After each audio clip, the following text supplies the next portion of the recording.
Bonjour, je suis Amandine Paya, je suis adjointe à la chef de l'unité d'évaluation des risques liés à l'air à l'ANSES. Je suis Linda Bencefacola, je suis médecin du travail et enseignant-chercheur dans une équipe INSERM ERA sur les risques professionnels.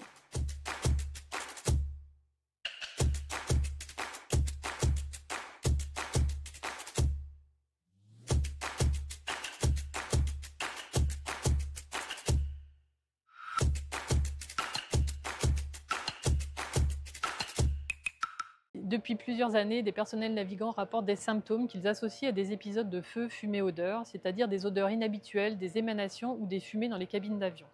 Alors, ces symptômes sont également rapportés dans différentes études scientifiques et sont regroupés parfois par certains auteurs sous le terme de syndrome aérotoxique. Les données de la recherche sont indispensables à l'ANSES pour pouvoir mener ces expertises parce que ce sont les données sur lesquelles elle s'appuie pour réaliser ces expertises. Et à l'inverse, les expertises de l'ANSES peuvent mettre en évidence des lacunes dans les données scientifiques qui peuvent être comblées par la recherche. Notre équipe de recherche s'est intéressée précédemment à celle qui nous concerne, à l'impact de la pollution liée au trafic routier sur la santé respiratoire de professionnels de la conduite.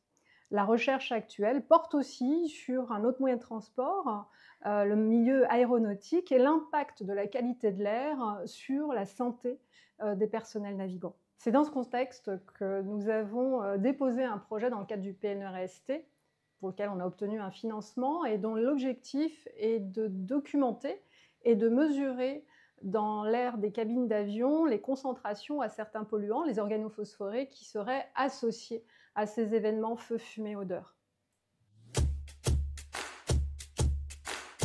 L'ANSES a mené une expertise collective scientifique indépendante. Donc, la première étape de ce travail a consisté à redéfinir le périmètre de l'expertise. En effet, le demandeur souhaitait qu'initialement soit réalisée une évaluation quantitative de risques sanitaires pour le personnel navigant.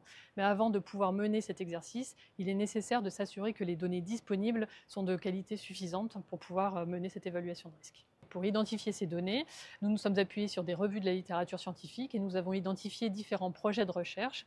Parmi ces projets de recherche, on peut citer le projet de Linda Bencefacola qui débutait au moment de l'expertise.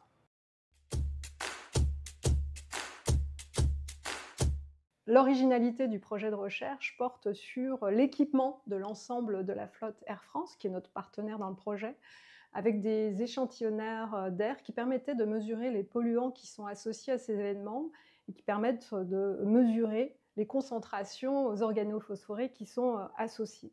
Alors, si vous voulez avoir plus de détails sur le protocole de recherche et sur les résultats préliminaires, je vous renvoie sur l'article des cahiers de la recherche de l'ANSES où vous trouverez tous les détails.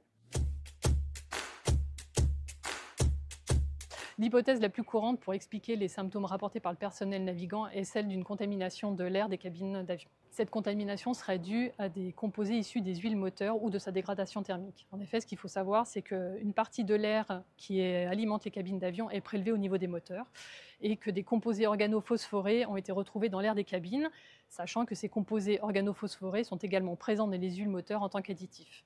Certains de ces composés organophosphorés sont également neurotoxiques. Cependant, les données analysées dans le cadre de cette expertise sont insuffisantes pour expliquer les événements feu, fumée, odeur, pour pouvoir objectiver les symptômes rapportés par le personnel navigant et pour pouvoir identifier les causes de ces symptômes. Donc, parmi ces différentes recommandations de recherche, l'ANSES a souligné la nécessité de mener des études épidémiologiques et de réaliser des mesures en temps réel. Alors, l'expertise collective qui a été menée par l'ANSES a permis vraiment de nous conforter sur les questions de la recherche qui se posaient dans le cadre du syndrome aérotoxique et va nous permettre aussi de formuler, avec nos résultats, des éléments de réponse, des recommandations à visée de santé publique et à visée de santé travail.